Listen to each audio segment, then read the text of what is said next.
ሰይጣን አጋንንት ነው። ሰይጣን ግጥም አድርጌ ሰይጣን ነኝ። ታዳምጣለች ተባቷ። ዓለማችን የዚህ መንፈስ አዚም መኖሪያ ነው። አሁን እንደዛ ነው፣ ወደዛ ነው የምንሄደው።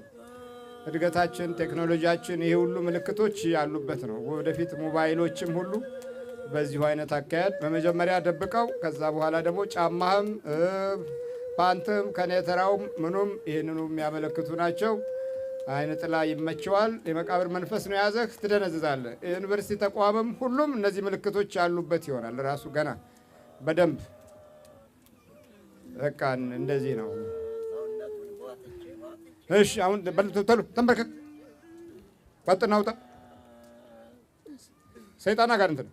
ሰይጣን እሷ አታርፍም። የእናቷ ታሪክ ታውቃለች። እናቷ ሄዳ መቃብር ላይ ቁጭ ስትል ታያት ነበር ትንሽ ያለች። ወይኔ እናቴ ምን ሆነሽ ነው ስትይ አታውቂም ትላታለች። ከዛ ወዲያ እሷን ስትከተላት ሁሌ እንደው ትከተላት እናቷ። በላው አብለም ስንት ነህ? እኛ አራት ነው። ስም በኢየሱስ ክርስቶስ ስም፣ በስላሴ ስም፣ በወላዲተ አምላክ ስም፣ በቅዱስ ሚካኤል ስም ወደ ሲኦል እንገባለን። ቶሎ ሰባት ጮሎ ቶሎ በል ሰባት።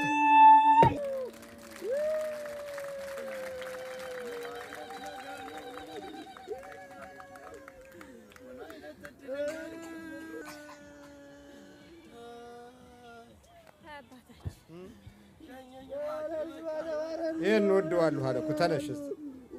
ይሄ ለበሽው ማን ነው የገዛው? እኔ ነኝ የገዛው። አንቺ ነው የገዛሽው? እስካል እኮ ነው መጽሐፍ ሳነብ ነው ያወቅሁት። ይሄ አረንጓዴው መጽሐፍ የዚህ ምስጢር ታሪክ ያለበት ነው። መሰረታዊ ምንጩ ግን ያው ከእስራኤል ነው የሚነሳው። ሁሉም ነገር ከእስራኤል ከዚህ ከአይሁዱ ዓለም ነው የሚነሳው።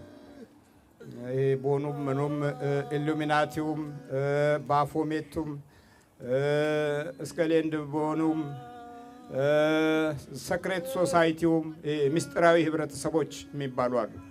በእኛ ሀገርም ምስጢራዊ ህብረተሰቦች የሚባሉ አሉ። እንደዚህ እነሱ ምንድናቸው? ሌሊት እንደ አውሬ የሚወጡ ማለት ነው። አንዳንድ ሰው ይበሉና መቃብር ከገባ በኋላ ሌሊት ይመጡና እነሱ ናቸው የያዙት ነፍሱን ይይዙታል። ከዛ በኋላ ከመቃብር አውጥተው ለ7 ዓመት አገልጋይ እንዲሆን ያደርጉታል። መጀመሪያውኑ አልሞተም እኮ ሞተ ብለን እኛ እንቀብረዋለን። እነሱ ጋር ነች ያቺ የምትያዘው። ይሄን ያህል ነው ምስጢራዊ ህብረተሰቦች ይባላሉ። እና በአይናችሁ ስታዩ ዘመዳችሁ የሆነ ነገር ይመስላል። ጋን ወይ እንስራ ወይ ምናምን ወይ ቅል መስሎ ይቀመጣል። ከአይናችሁ ዞር ስትሉ ስራ ይሰራል እዛ። እናንተ አታዩትም፣ እነሱ እናንተንም አያዩም። በቃ በመንፈሱ እየተመሩ ተደብቀው እስከ 7 ዓመት ድረስ ይኖራሉ። የሚበሉት ምግብ 2 አይነት ብቻ ይደረግላቸዋል።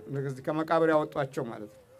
ይሄን ያህል ነው ምስጢራዊ ህብረተሰብ። ወደ አውሬነት ተቀይረው ደግሞ ጅብ ሆነው የሚወጡ አሉ። አውሬ ጅብ ሆነው አንድ ወቅት ላይ ጅብ ተወልዶ ነበረ። ራሱ ጅብ ከሰው ማለት ነው። ከሰው ጅብ ተወልዶ ወዲያው ድብቅብቅ አድርገው አጠፉት።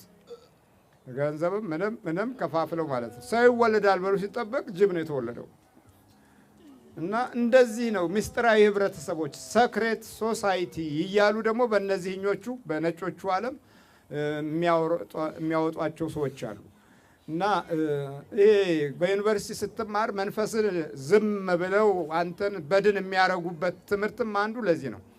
ብቻ ዝም ብለው ስጋዊ ነገር ማቴሪያል የሆነ ነገር ሂሳብ የሆነ ነገር ያስተምሩና ለብ አድርገው ያወጡሃል።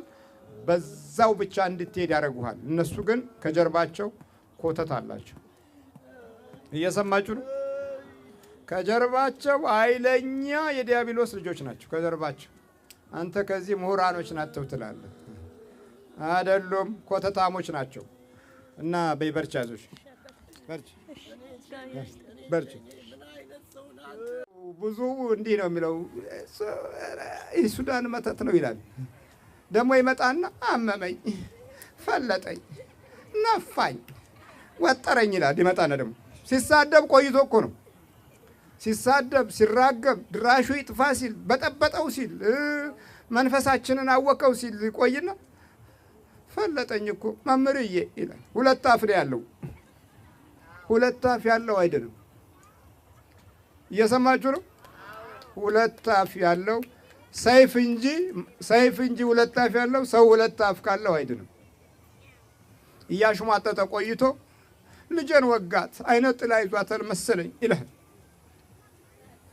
በቀጥታ የማመን ኃይልና ጥበብ ያለው ይሄ የዱሮው የህብረተሰብ ወገን ነው። ይሄ የተደበላለቀው አያምንም፣ ችግር አለበት። ስለዚህ እናንተ በትክክል በመንፈሳዊ ነገር ላይ ቶሎ ለማገናዘብ በቂ ጊዜ ያላችሁ፣ ለምን ያሳለፍናቸው የቀደሙ አባቶች ታሪክ ጭምር ስላለ በቃ እውነትን ለመለየት በራሱ ራሱን የቻለ ስጦታ ነው። ስለዚህ እናንተ ቶሎ ቶሎ ስድኑ፣ ሌላው ይረበሻል፣ ሌላው ይናደዳል። ሐሜቱን ዝም ብሎ ይቀጥላል፣ ያወራል፣ ይቀዳል፣ ይፈጣል። እንደ አቡጀዴ ጣቃ በለው በቃ እንደ ጣጋ ዝም ብሎ ቢቀደድ ምንም ትርጉም የለውም። የሚደነው በእግዚአብሔር ስም ማዳን ነው። የሚያሾፈው ያሹፍ። መጽሐፍ ቅዱስ ላይ ተፈቅዷል። በራዕየ ዮሐንስ ምዕራፍ 22 ላይ የሚያምፀው ያምፅ፣ የሚሳደበው ይሳደብ፣ የሚቀደሰው ይቀደስ፣ ለሁሉም ፈቃድ ሰጥቷል። ግን ጌታ ለሁሉም ስራውን እሰጠዋለሁ ብሏል። በቃ ለሁሉም ስራው ያገኛል፣ ችግር የለም።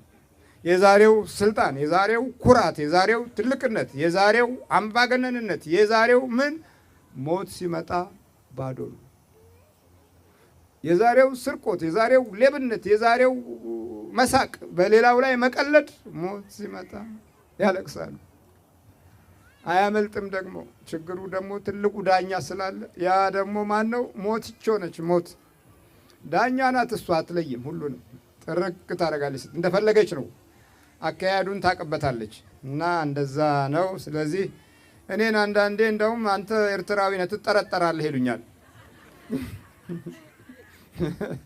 እና ስለዚህ እንደ ችግር ነው። ኤርትራውያንም ኢትዮጵያውያን ናቸው፣ ኢትዮጵያውያንም ኤርትራውያኖች ነበሩ። አሁን ጊዜ ነው፣ ዘመን ነው እንጂ ሰዎች ናቸው። የሰዎች ስራው ናቸው። የማርክሲዝም ስራ ነው፣ የሌኒኒዝም ስራ ነው፣ የነ ኤንግልስ ስራ ነው። ከዛ የተዋስነው ያመጣብን ዕዳ ነው። የሌላ ዓለም ቲዎሪ ነው፣ የኢትዮጵያውያን አይደለም፣ ወይም የኤርትራውያን ቲዎሪ አይደለም፣ የሌሎች ጫና ነው። እና ስለዚህ እናንተ በርቱ። ስለዚህ እንደ ማርያም እንገናኛለን በሌላው ጊዜ።